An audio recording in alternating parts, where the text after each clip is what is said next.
ஆமென். பக்கத்துல சொல்லுங்க, விசுவாசம், கீழ்ப்படிதல், இணையும் போது விடுதலை பிறக்கும்.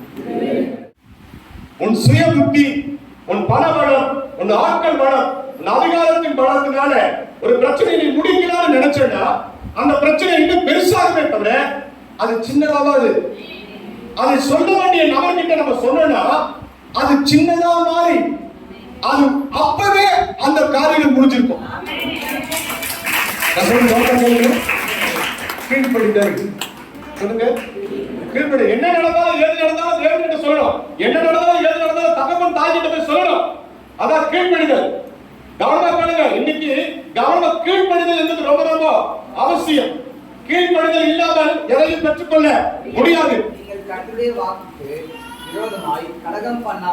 நீங்கள் கர்த்தருடைய வார்த்தைக்கு கலகம் பண்ணாமல் கர்த்தருக்கு பயந்து அவரை சேவித்து அவருக்கு சத்தத்துக்கு கீழ்ப்படிந்தார் நீங்களும் உங்கள் ஆளுகிற ராஜா உங்கள் தேவனாகிய கர்த்தர் நல்லா புரிஞ்சுங்க. அவர்களும் உங்களை பின்பற்றுவதா இருப்பாங்க. நீங்க கீழ்ப்படிச்ச என்னோட வார்த்தையை கொஞ்சம் கவனமா கேளுங்க. இந்த வார்த்தை புறப்பட்டு யாரை நோக்கி வருதுன்னா நம்மளை நோக்கி தான். இன்னைக்கு கடவுள் எத்தனையோ நமக்கு எச்சரிச்சிருக்கிறார். எத்தனை தடவை சொல்லியும் நம்ம கேட்காதபடி இருக்கிறோம். எத்தனை தடவை மனம் திரும்ப சொல்லியிருக்காரு, மனம் திரும்ப இருக்கோம். அவங்களை விட்டுடு, இவங்களை விட்டுடு, அவங்களை பத்தி பேசாத, இவங்களை பத்தி பேசாத, அவங்க குடும்பத்தை தலையிடாத, இவங்க குடும்பத்தை தலையிடாத, இந்த பிரச்சனை வெளியே வா, இந்த பிரச்சனை வெளியே வா, இந்த பாவத்தை விடு, இந்த சாபத்தை விடு, இந்த கெட்ட பழக்கத்தை விடு, இந்த போத வஸ்துக்களை விடு. எத்தனை ஆண்டவர் எச்சரித்தோம். இன்னும் கீழ்ப்படியாக இருக்கிறா. அவர் சொல்றாரு, கீழ்ப்படியாக இருக்கிறவன் பிசாசனுடைய பிள்ளை. கீழ்ப்படியலனா அவன் பிசாசுக்கு பிள்ளையா இருக்கிறான்னு வேதம் சொல்லுது. ஊழியக்காரன் நல்லா கவனமா புரிஞ்சுங்க. அந்த ஊழியக்காரன் மனம் திரும்ப சொல்றது யாருக்காக? உனக்காக. ஏன் கீழ்ப்படிய சொல்றாரு? உன் வாழ்க்கை நல்லா இருக்கணும்காக. நீ கீழ்ப்படிந்தா யாருக்கு நல்லது? உனக்கு நல்லது, உன் குடும்பத்துக்கு நல்லது, உன் குடும்பத்து சூழ்நிலை நல்லது. நீ சேர்த்து வைக்கிற சொத்து எப்படி உனக்கு சொந்தமோ, உன் குடும்பத்துக்கு சொந்தமோ, அதே போல நீ சேர்த்து வைக்கிற பாவங்கள் எல்லாம் உன் குடும்பத்துக்கும் உன் வகையாக்கும் சொந்தம். அதை ஒருத்தனால இறைவனுடைய மாற்ற முடியாது. இன்னைக்கு அநேக துன்மார்கள் என்னையிடமோ சேர்த்து வைக்கிறாங்க, என்னென்னமோ பண்றாங்க, என்னென்னமோ காரியங்கள் செய்து வைக்கிறாங்க. ஆனா அது கடைசி நேரத்துல யார் அனுபவிக்க போறாங்கன்னா அவங்கதான். சொத்துக்களை மாத்திரம் இல்லை, அவன் சேர்த்து வைத்த பாவங்கள். கீழ்ப்படியணும் அப்படின்னு சொல்லும் போது அந்த கீழ்ப்படிதல் எப்படி வரும்னா, ஒரு மனைவியாகப்பட்டவன் தன் கணவனை நினைச்சு பார்க்கணும். என்ன நினைச்சு பார்க்கணும்னா, அவர் கொண்டு வருகிற அந்த 10 ரூபாயோ 5 ரூபாயோ தான் இன்னைக்கு குடும்பம் நடக்குதுன்ற ஒரு சூழ்நிலையை நீங்க என்னைக்கு உணர்றீங்களோ அன்னைக்கு அவருக்கு கீழ்ப்படிதல் வந்துடும். அம்மா இன்னைக்கு நல்லா புரிஞ்சுங்க. இன்னைக்கு நீங்க பாதுகாப்போட இருக்கிறதுக்கு காரணம் அவன் குப்பனும் சுப்பனும் ஒண்ணுத்துக்கும் உதவாதவனும். இன்னைக்கு ஒரு வாட்ச்மேன், ஒரு செக்யூரிட்டியாவது இருக்கிறாரு. அந்த செக்யூரிட்டி இருக்கிறதுனால தான் எந்த ஓனாயும், எந்த பள்ளியும், எந்த காக்காவும், எந்த நாயும் ஒண்ணு நுழையுது. புரியுதா? புரியுது. அவன் குடிக்காரனோ குப்பைக்காரனோ ஏதோ ஒரு காரணம். ஆனா இன்னைக்கு அவர் வீட்டுல அவர் இருக்கிறதுனால என்னாவது ஒரு சில நாய்களை உள்ள நுழையறதுக்கு அனுமதி இல்லை. கேக்குதா?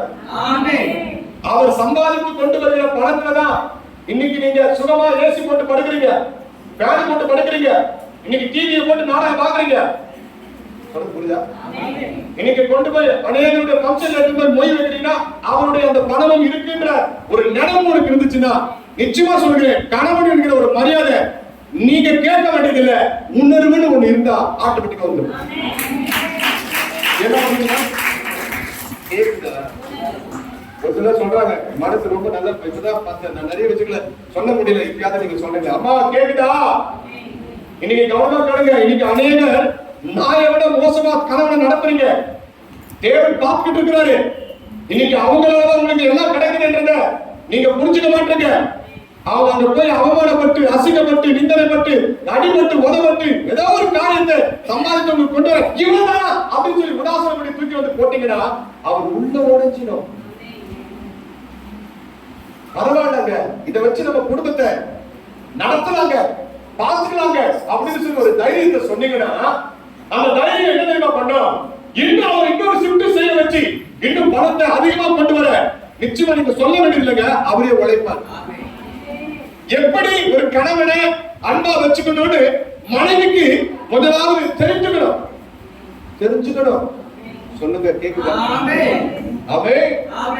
நிச்சயமா சொல்றேங்க. முடியாத மத்தியில இன்னைக்கு போய் ₹1 சம்பாதிச்சு கொண்டு வராருன்னா அவரை பத்தி புற பேசாதீங்க. அவர் இப்படி சொல்றாரு, அப்படி சொல்றாரு, அப்படி பண்றாரு, இப்படி பண்றாரு சொல்லாதீங்க. காலையில ஏர்லி மார்னிங் சீக்கிரம் எந்திரிச்சு அவருக்கு எடுத்துட்டு போய் என்ன பண்ணுங்க, பிரிஞ்சு வாங்கி கொடுத்து பிரிஞ்சா கொடுத்து அவரை எடுத்துட்டு போய் ஹாஸ்பிட்டல் அட்மிட் பண்ணிடுவீங்க.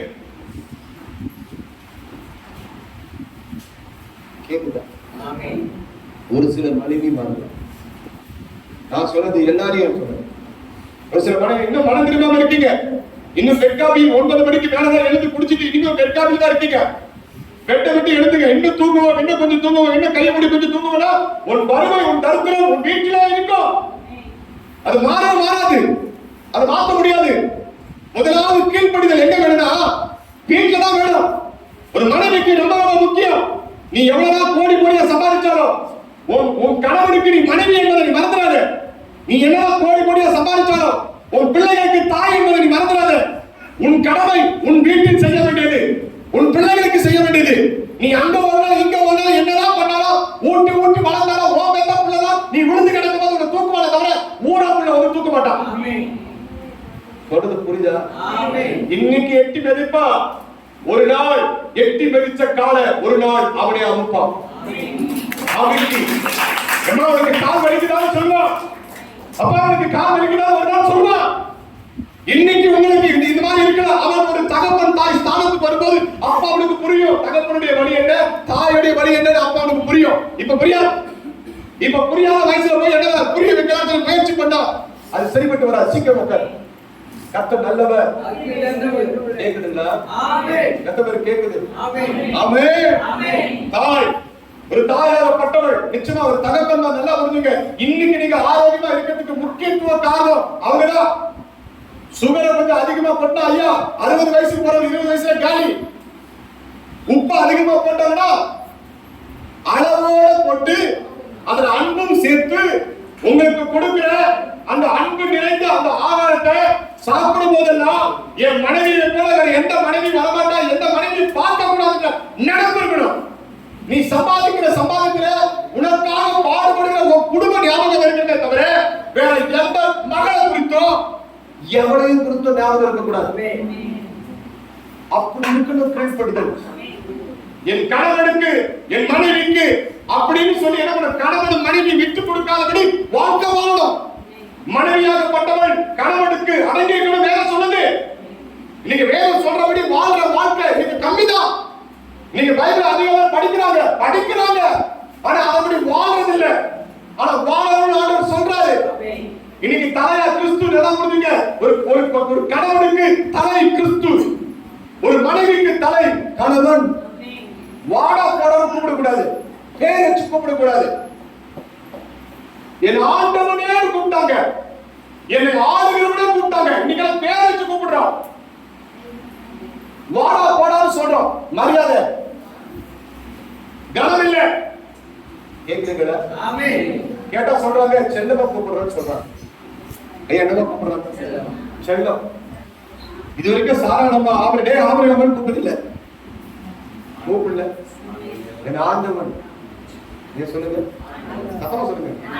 என் ஆண்டவர். வேலைக்காரன் கூட என்ன பண்ண, எஜமானுடைய பேரை சொல்ல, என் எஜமானன், என் சீமா, என் ஆண்டவர். இன்னைக்கு புருஷனுடைய பேரை சொல்றதுக்கு என்ன பண்ணுவாங்க? அந்த நாட்கள் பயப்படுவாங்க. என்னன்னு சொல்லி கூப்பிடுவாங்க தெரியுமா? உள்ளவருடைய பேரை வச்சு தகப்பனை கூப்பிடுவாங்க. ஆனா இன்னைக்கு உள்ளே ஸ்டேட்டா கூப்பிடுற அப்பா வாடான்னு கூப்பிடுற அந்த அளவுக்கு கீழ்ப்படிதல் இல்லாம போயிடுச்சு. கேக்குதா? எத்தனை பேருக்கு கேக்குறீங்க? நல்லா புரிஞ்சுங்க பிள்ளைகளே.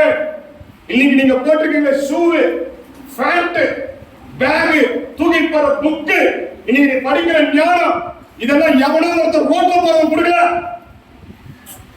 ரோடோடா போய் திரிஞ்சி அலைஞ்சி உனக்கு சம்பாதித்து கொண்டு வந்து தன்னுடைய தூக்கத்தை வெறுத்து தன்னுடைய காரியத்தை எல்லாம் வெறுத்து சம்பாதிச்சு எவனோ ஒரு கையில அசிங்கமா திட்டு வாங்கி அவமானப்பட்டு ₹1 வேலை செஞ்சு ரத்தத்தோட கொண்டு வர பணத்துல நீங்க படிக்கிற நினைப்பு உணர்வு இருந்தா தாய் தகப்பனுக்கு கீழ்ப்படிவீங்க.